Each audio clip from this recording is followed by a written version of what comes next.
Benvinguts a la taula rodona. Bienvenidos and welcome to the round table. It's an honor for me to chair this table with members of the Scientific Council of the Barcelona GSE, and in particular to end these events of this year of celebrations of the 25th anniversary of the Institute of Analysis of Economics. It's also been a key for a lot of people to come to Barcelona to do research and to develop more this community of academics and research in economics in Barcelona. I actually did my graduate studies started the Autónoma, so I did all my undergraduate Autónoma, so I started with the first step on this wall.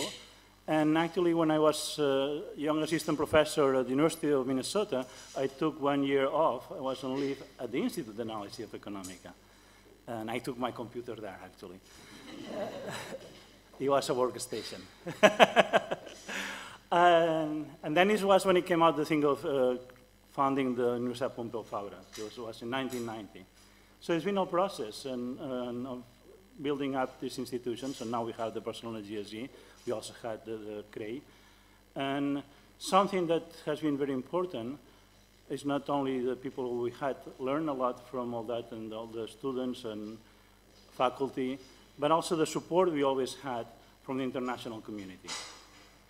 So today it's very important what we're going to be discussing, as Andre already said, but I think it's also important that we have this support on the best economies in the world to develop more the community of Barcelona.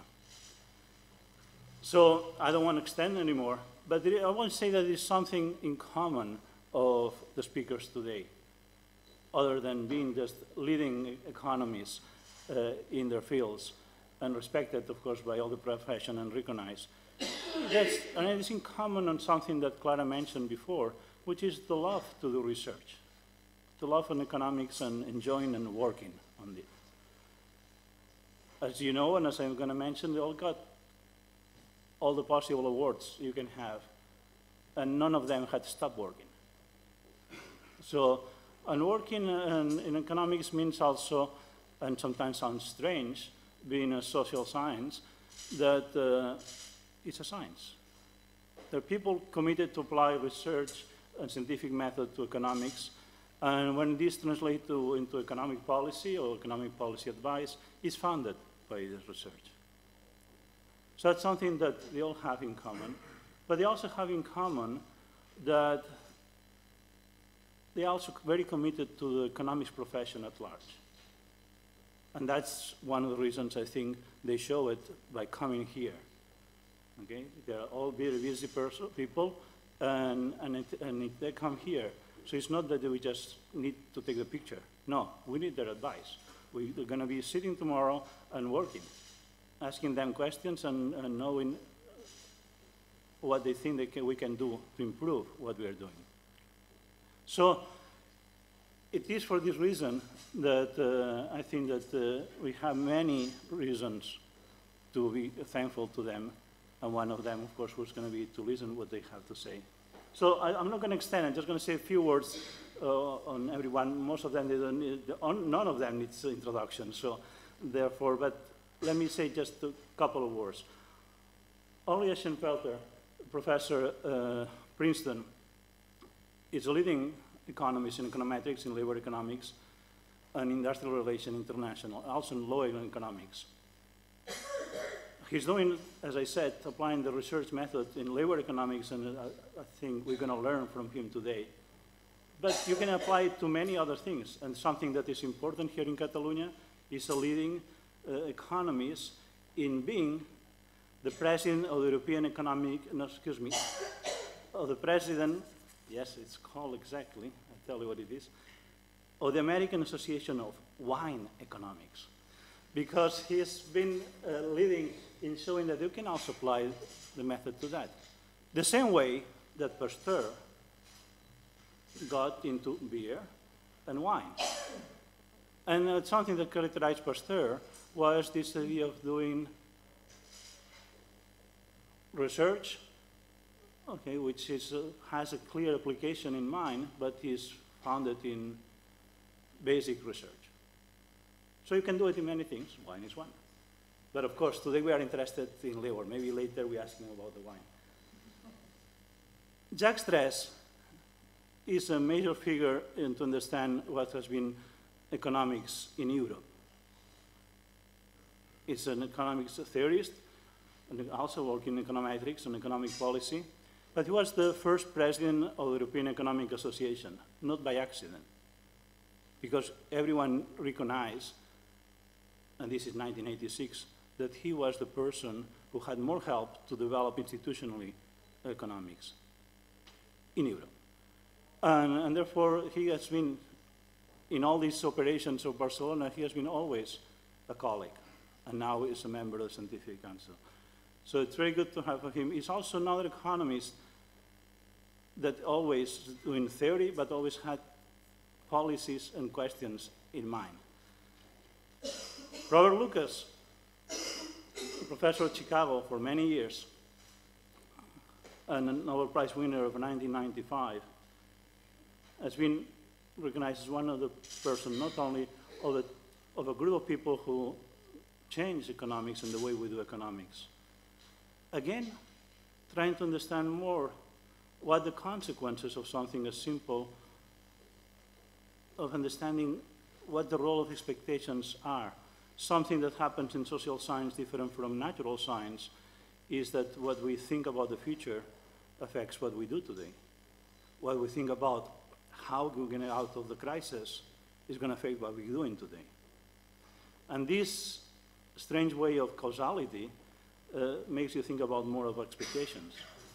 And that came out also in understanding how you do policy in this dynamic context where agents will react to what you do. It came out to be the Lucas critique, but also it came out to what's called the rational expectation revolution. But again, it didn't stop to that. He's been continuing work on development and growth and many other dimensions. He did pioneer work in labor economics and also in theory of investment with Ed Prescott.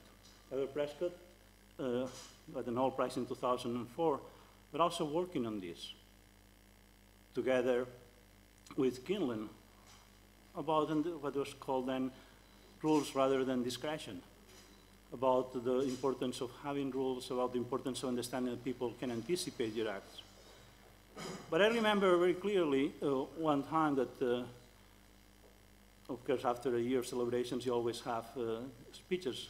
And Bob Lucas said, well, he got probably mentioned the prize on this, but he said, I think it was much more fundamental the way that he did the work at Prescott on business cycles, about understanding and being very systematic about understanding how you model an economy and how you, in a dynamic context, under uncertainty and so on. So it's again this constant debate about this group. And the last but not least is James Mirrlees. Is a Nobel Prize in '96, one of the very few European economists who got the Nobel Prize, working in Europe all his life. There is no way to understand a lot of things we do in economics about designing policy without taking into account the problems of information. The problems that when you design the taxes, how you design them, taking into account that you don't know all the information, that people act to this. That's the standard things that people use. Well, we all build on works that Mirrlees did a long time ago and had developed since. We call them Mirrlees taxation and many other work which is related to that. As I said, it's, again, another person who's been a key in developing the economics profession in Europe, and it's an honor for us to have him, too, in this panel. So I'm not going to extend. We're going to be discussing about, as a Conseller Andreu Mascolet said, what is the key issue in these days. As you all know, Spain is getting closer to have 6 million unemployed people. So that's a record time that no one wants to have as in the Guinness book. But, and there's a serious concern about how we're going to go out of that. Recently has been a new law proposed of changing the labor regulations. We are not going to discuss the details of the Spanish law. We don't expect you to know that. But I think there are common traits of the situation to other countries, other experiences. So please feel free to express your ideas about, don't have to be necessarily about what happens here. Maybe people in the audience, so I can give you some comments on that.